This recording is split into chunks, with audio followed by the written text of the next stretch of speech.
I really love that smell. It's so nice.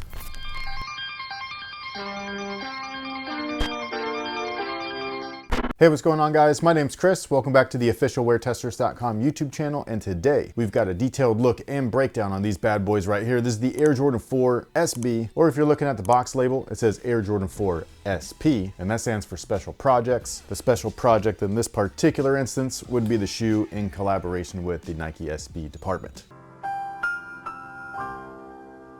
Now, before we deep dive into these bad boys, this hoodie right here is amazing, and it is currently available now over at Sense Apparel, exclusively over at Sense Apparel, and they are shipping. They are running low on sizes, so if you were interested in grabbing this one or any of our other brand new designs, make sure that you check them out before it's too late. Do it.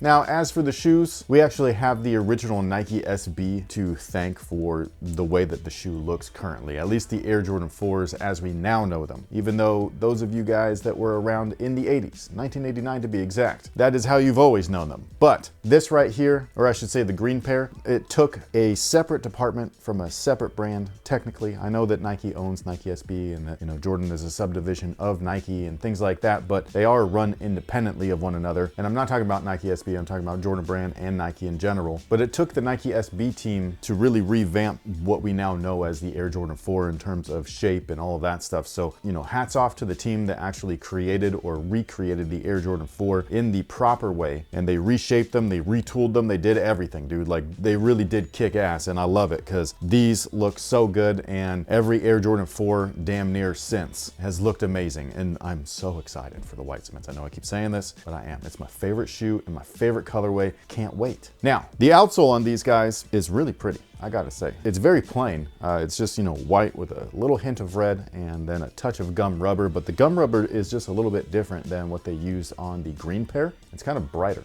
It looks weird in a good way. It looks like gum or putty. It's interesting. It doesn't look like it is translucent at all. It looks like it's solid. I think that it looks really cool, mostly because it really pops. Now, moving on up, the midsole and tooling are of the SB4 variety. So this is not standard for the Air Jordan 4 or for regular Air Jordan 4s. This midsole has a softer polyurethane and it feels amazing, especially once broken in. The main difference between this and something that you would see, you know, just like regularly released, whether it's an Air Jordan 4 Reimagine or it's just a regular Air Jordan 4 in general, is that standard tech in the Air Jordan 4 includes a heel air sole unit, which is visible, and then a 4-foot encapsulated air sole unit, and that's different in the SB versions. It was something that I was actually like curious. I was like, I don't think that this is right when I did the first review, the Pine Greens, and then I was hit up by somebody from the SB department who actually worked on this shoe, and they were like, actually, it's true.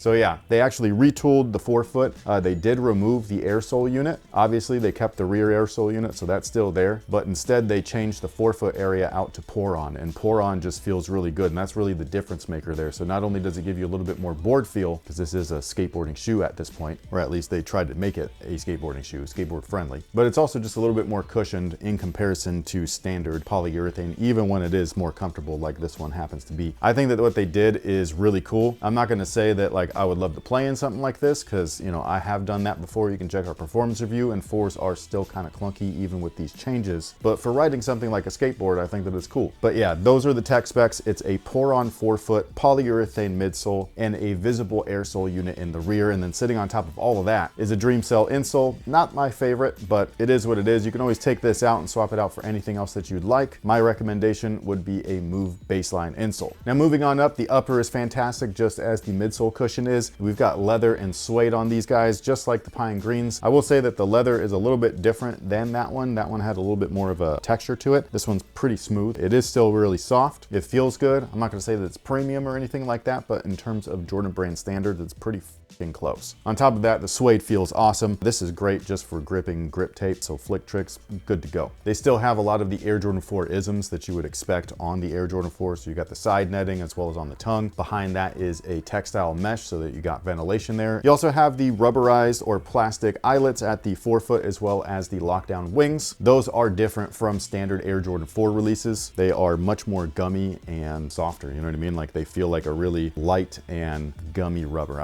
Gummy is the only way that I can like really think to describe it. Same thing with this heel tab right here. Very soft, very gummy. These things right here are awesome because they don't actually chew through your Achilles like the regular ones do. That's something where I would not mind this, even though it's not technically accurate to the original products, but I would prefer something like this on future retros just because it is more comfortable. So if we're sticking with the, oh, retros are made for lifestyle, then that would be great. But I also think that, you know, performance-wise, when you're just walking around, this is just, it performs better. Flight patch on the tongue, fantastic as always. Upside down Air Jordan patch behind the tongue, as always. And then Nike SB on the heel tab, not as always. That's only happened twice so far. It looks cool, man, I gotta say. Now, as far as sizing is concerned, they do fit true to size, so whatever you typically wear, that is what I would recommend. I don't actually find this version of the Air Jordan 4 to be a pinky toe killer, although I don't usually have that problem with most Air Jordan 4s, but this one just feels like there's a little bit more padding inside the shoe, so a little bit more of a buffer between that spot and your foot. But that's just me personally. If you are a wide footer, sound off below and let us know what you've done in the Nike SB Air Jordan 4s. That way you can help out fellow wide footers in the comment section. And with all of that being said, what is today's user submitted question of the day?